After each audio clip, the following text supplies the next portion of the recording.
Hi everyone, this video discusses solving inequalities. If you have not yet watched the video on different inequality notations, it may help to watch that one first. Also, please note that this video does not discuss quadratic inequalities. It only focuses on linear type inequalities. Now, before we get into solving inequalities, let's discuss actions that we can take on an inequality. So here's an example with numbers. It says, consider the inequality -3 is smaller than 6. Is the symbol still correct? In other words, is the inequality symbol still correct if you add the same value to each side? For example, if I add 3 to both sides. So let's write down what I've got. -3 and 6. If I add 3 to each, I get -3 plus 3 is 0, and 6 plus 3 is 9. Now, if I had to put an inequality sign in there, I could see that the 9 is greater than 0. And I can see that the sign stays the same. Okay, let's look at the next one. Subtract the same value from each side. For example, we're going to subtract 3 from both sides. So let's see, if I've got -3 and I subtract 3, and I've got 6 and I subtract 3, -3 minus 3 is -6. 6 minus 3 gives me 3. I still have that the value on the right is larger than the value on the left. So again, we've got no change to the direction of my inequality sign. The next example says multiply both sides by a positive value. So for example, I'm going to multiply both original sides by 3. So I've got -3 on the left, 6 on the right. I'm going to times both by 3. -3 times 3 is -9. 6 times 3 is 18. And I can see that I still have the value on the right being larger than the value on the left. So again, I can say stays the same. Next one says multiply both sides by a negative value. So I've got -3 on the left, and it says, let me try and multiply both sides by -3. So I'm going to multiply that by -3. And on the right, I've got 6, and I multiply that by -3. -3 times -3 is 9. 6 times -3 is -18. And interestingly enough, the value that is larger is the value on the left. So can you see that my value has changed direction? Not my value, my inequality has changed direction. Inequality sign changes direction. Interesting. Let's continue. Now the next question says, divide both sides by a positive value. So for example, I can divide both sides by 3. So I've got -3 on the left, 6 on the right. I'm going to divide both sides by +3. And I get -3 divided by 3 is -1. And 6 divided by 3 is 2. And yet again, my inequality sign is the same as what it was at the beginning.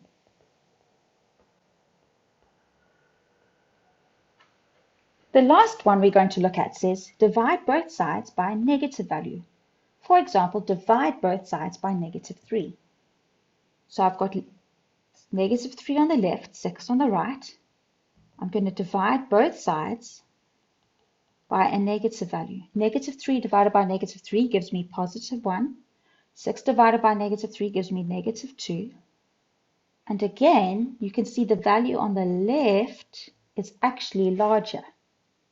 So here again, we've got the inequality sign is changing direction. The only two situations where my inequality sign changed direction was where I multiplied by a negative value and when I divided by a negative value. Now, as you know, in mathematics, it's not sufficient to take one example to prove a whole theory. However, I start with this example just to make us think, what happens to an inequality when I multiply by a negative value or I divide by a negative value? Would the same thing happen if I chose different values, or would it be different? Let's get to solving some inequalities. My first example said solve for x, and I've got 3x minus 4 is larger than 8, and at the end they want me to illustrate my answer on a number line. Now let's start. Let me write down the question again. 3x minus 4 is larger than 8. And like an equation, let's add 4 to both sides. 3x is greater than 8 plus 4. So 3x is greater than 12. I can divide both sides by 3. And I get x is greater than 4. If I wanted to draw this on a number line, I would put 4 here. I'll use an open circle, and x is greater than 4. Now in this example, what I've done is I've written the x's on the left and the constants on the right. What would happen if I went the other way around? So let's say I put the x's on the right and the constants on the left. So I'll get negative 4 minus 8 is greater than negative 3 x. So I get negative 12 is greater than negative 3x. Now if I divide both sides by negative 3, I need to get an answer that is the same as the previous answer. So I already know that my answer should look like this. However, if I say x and 4, and I keep the symbol in the same direction as what I had, I land up with something that's very different. I have that x is smaller than 4. So that is not going to work. So in order to be consistent, my symbol will need to change direction. So what I've done here is I divided by a negative value. And it seems that if you divide by a negative value, your symbol switches. So either you could have answered the question as I answered it on the left, where you divide by a positive value and you get your 3x is greater than 12. Or if you answered the question in the method I used on the right, you'd have to be very, very careful, because when you divide it by negative 3, your symbol switches around. In the next question, they ask me to solve for y. Now, they haven't told me how to give my answer, so it will be suitable just to give my answer in inequality notation. Now, let's see how we'll do this. Let's first multiply out. 10y plus 15 is smaller than 15 minus 6y. Now, if I was to take my y's to the left, I would get 10y plus 6y is smaller than 15 minus 15. So I'd get 16y is smaller than 0. Divide both sides by 16, and y would be smaller than 0. Now remember, if you solve this equation differently, let's say you rather brought the y's to the right and the constants to the left, you'd get 15 minus 15 on the left is smaller than negative 6y minus 10y. So I get 0 is smaller than negative 16y. And again, I'll divide both sides by my coefficient of y, which is negative 16. Now, in order for my answer to be the same as what I have on the left, I need to switch my symbol around. So I'm going to have 0 is greater than y. So remember, here again, if you divide by a negative,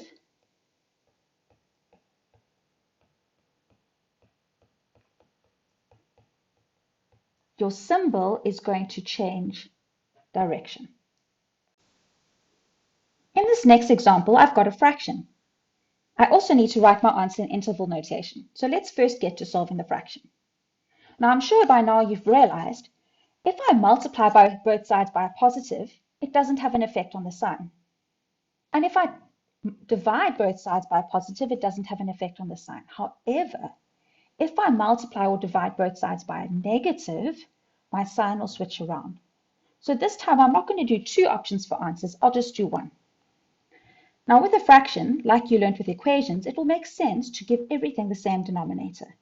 So my lowest common denominator will be 6. So I'm going to have 6. The way I get from 2 to 6 is I need to multiply by 3. So I'm going to multiply top and bottom by 3 out of 3. The next term, I need to multiply the top and bottom by 6. 6 times 5. And the last bit, to make the denominator 6, I need to multiply the numerator by 2.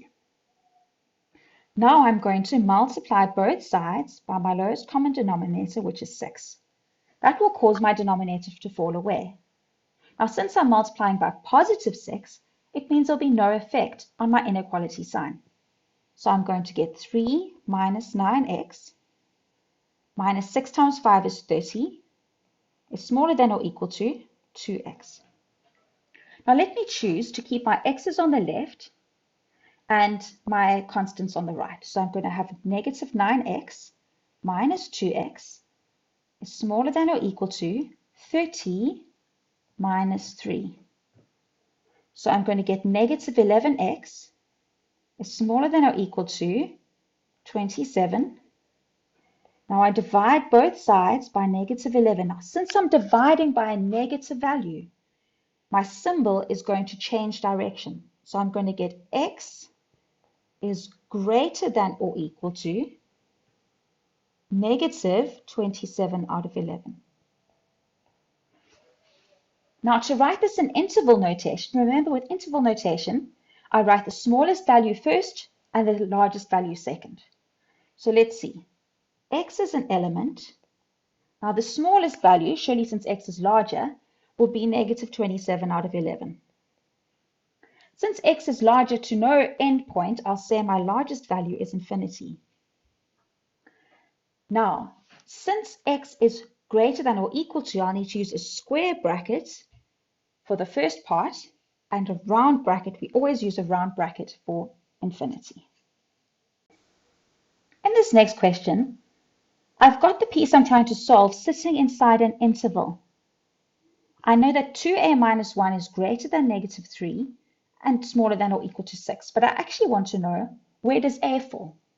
Now, if you wanted to, you could break this up into two separate questions. You could have minus 3 is smaller than 2a minus 1, and 2a minus 1 is smaller than or equal to 6.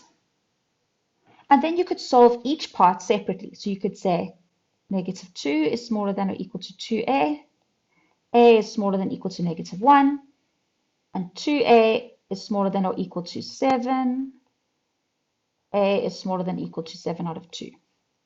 And then I could draw it. However, let's try and do it all in one step. So let's write down our question again. Negative 3 is smaller than or equal to 2a minus 1, which is smaller than or equal to 6. Now remember, if I broke it up, I did the same action to each equation. So what I'll do is what I do to one side, or what I do to the middle, I'll do to both outsides. So firstly, I'm going to deal with this negative 1. So I'm going to add 1 to both bits. So I get negative 2 is smaller than 2a, which is smaller than or equal to 7. Now I'll divide each piece by 2. Since I'm dividing by a positive number, there'll be no effect on the signs. So I'm going to get negative 1 is smaller than a, which is smaller than or equal to 7 out of 2. If I draw that on a number line, my smallest value is negative 1. My largest value is 7 out of 2. I need to use an open circle for 1, negative 1, and a closed circle for 7 out of 2. And there my answer is illustrated on the number line. Let's quickly go back to how I did the earlier section. Is it still true? Is a larger than negative 1? Yes. Is A smaller than or equal to 7 out of 2? Yes. So it's up to you how you answer the question. However, I find it's easier to do everything at once. In the last example for today, we're going to look at another question with intervals. I'm only going to answer it in one way, the short way. So let me write out the question again. Now, firstly, I'm going to try and move that 4 away from the negative 2a. And the way I'll do that is by subtracting 4 from each part. So I'm going to get 5 minus 4 is smaller than or equal to negative 2a, which is smaller than 6 minus 4. 5 minus 4 is 1, which is smaller than or equal to negative 2a, which is smaller than 2. Now I'm going to divide each part by negative 2. Now remember, when I divide or multiply by a negative value, the signs will change. Now let's say I didn't do that. I'm going to get on the left negative 1. In the middle, I'm going to get a. And on the right, I'm going to get negative a half. It would not make sense to write down my symbols like this. Now, how is it possible for a to be larger than negative a half and smaller than negative 1 at the same time? That makes absolutely no sense. So again, it makes more sense to change the direction of my symbols. A must be smaller than negative 1 and smaller than or equal to negative a half. This is now my smallest value, and the one on the left is my largest value. The question asks me to answer the question in interval notation. So I'm going to say A is an element, my smallest value is negative 1, and my largest value is negative a half. Now negative 1 is not included, so I'm going to use a round bracket, and negative a half is included, so I'm going to use a square bracket. Now let's summarize what we've learned. Firstly, an inequality is not an equation. An equation has only one or two answers, maybe x is equal to 2 or x is equal to 3. An inequality talks about a range of solutions that will match that expression. So if I was to say, for when is x greater than 5, there are infinite answers you could give to that. So it's important that when you are asked an inequality question, that you give an inequality answer. Also, it's important to read the instructions about the format you should give your answer in. Sometimes they want the answer as a number line or an interval notation.